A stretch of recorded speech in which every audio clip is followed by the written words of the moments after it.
FCRA విదేశీ విరాళాల నియంత్రణ చట్టం బిల్లు అదిగో వచ్చేస్తుంది ఇదిగో వచ్చేస్తుంది అని చెప్పి ఈ నెల 1వ తారీఖు నుంచి చర్చ జరుగుతుంది. అసలు ఈ పార్లమెంట్ సెషన్స్ అప్పటి నుంచి చర్చ జరుగుతుంది. దీన్ని జేడీ వాన్స్ అమెరికా నుంచి వచ్చి మరీ వ్యతిరేకించాడు వైస్ ప్రెసిడెంట్.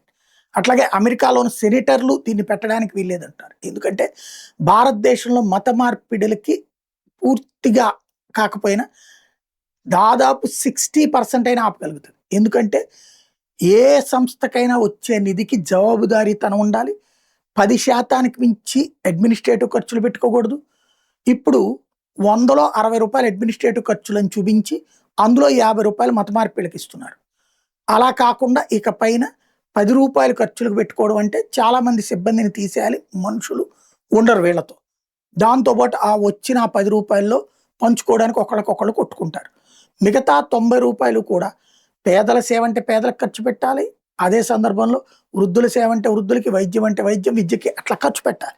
అలా ఖర్చు పెట్టడం అంటే వీళ్ళకి ఇష్టం ఉండదు. ఇలాంటి దశలో జరుగుతున్నటువంటి వ్యవహారం, లెక్కలు చూపించాల్సినటువంటి వ్యవహారం. ఆ బిల్లు ఆల్రెడీ లోక్సభలో ప్రవేశపెట్టారు.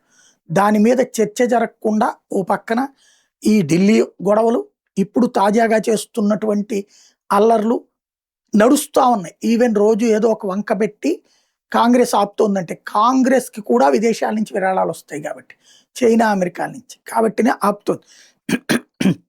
ఇంకో పక్కన అమెరికాకి సంబంధించిన వాళ్ళు ఓపెన్ వార్నింగ్లు ఇస్తున్నారు. ఇంత ఇవాళ రేపు అన్న చర్చే జరుగుతుంది. వెనక్కి తగ్గిందా అన్నటువంటిది అనుమానం వస్తుంది.